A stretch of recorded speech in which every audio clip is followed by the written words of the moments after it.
কয়েকগুণ বেশি টাকা ও ভিসা পেতে মাসের পর মাস অপেক্ষার কারণে বাংলাদেশ থেকে কুয়েতে যেতে ভোগান্তিতে পড়তে হয় শ্রমিকদের। তাদের অভিযোগ, দালালদের কারণে এই বিড়ম্বনা।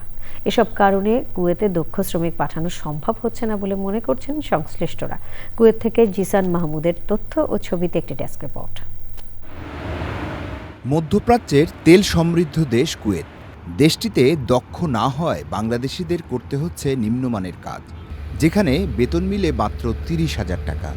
অন্যদিকে দক্ষ শ্রমিক হিসাবে প্রভাবশালী সেক্টরগুলোতে আধিপত্য বিস্তার করছে ভারত, নেপাল, ফিলিপাইন ও মিশরের শ্রমিকরা। এর কারণ হিসেবে ভিসা জটিলতাকে দায়ী করছেন প্রবাসীরা।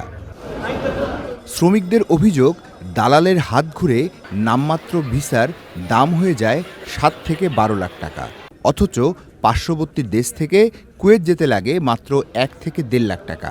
আবার যেসব দেশ থেকে কুয়েত যেতে লাগে ৭ দিন, সেখানে বাংলাদেশিদের ভিসা পেতে অপেক্ষা করতে হয় মাসের পর মাস, কখনো আবার বছর পেরিয়ে যায়। একটা ভিসার দাম কিভাবে ৮ থেকে ১২ লক্ষ টাকা হয়, এটা কুয়েতিরাও নিজেরাও তাজ্জব লেগে যায়। এই যে একটা সিন্ডিকেট, এই যে একটা বৈষম্য আমাদের দেশের সাথে, এটা আমরা সাধারণ প্রবাসীরা চাই না। আমরা যারা প্রবাসে ৮-৯ লাখ টাকা আসছি, এখানে আসার পরে ৩০ থেকে ৩৫ হাজার টাকা বেতন। অন্য দেশের লোকেরা কিন্তু ১.৫ লাখ টাকা আইসে এখানে ৫০ থেকে ১ লাখ টাকা বেতন পায়। দালাল বলে যে পার্ট টাইম আছে, তোমরা এসে ১ লক্ষ টাকা ইনকাম করতে পারবে, কিন্তু আসার পর পার্ট টাইমে গেলে, যেমন আমি নিজে বাস্তবতার শিকার, আমার সাথে হচ্ছে ৯ জন লোক, ঠিক আছে, আমি আধা ঘন্টার জন্য বেরোয় আইছি, এই কারণে পুলিশ আমার ধরতে পারে নাই। আর ৯ জন লোক ধরে তাদেরকে জেলখানায় নিয়ে ১০ দিন পর হচ্ছে সফর করাইতেছে। কুয়েতে ক্লিনার কোম্পানিগুলোর বেতন কম হয় বিশাল অর্থের ঋণ পরিশোধ করতে অনেক বাংলাদেশি পার্ট টাইম কাজ করে থাকেন, যা কুয়েতের আইন বহির্ভূত। এতে প্রশাসনের হাতে পড়লে অবৈধ অভিবাসী হিসেবে চিহ্নিত করা হচ্ছে তাদের। পরিণামে ফিরতে হচ্ছে খালি হাতে।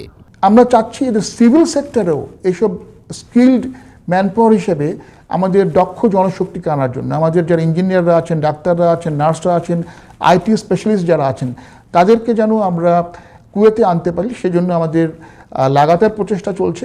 আশা করি ইনশাল্লাহ আমরা হয়তো অদূরে ইনশাল্লাহ কামিয়াব হতে পারবো। কুয়েতে বর্তমানে বাংলাদেশি আছে প্রায় ৩ লাখ, যাদের শ্রমে সচল দেশের অর্থনীতি।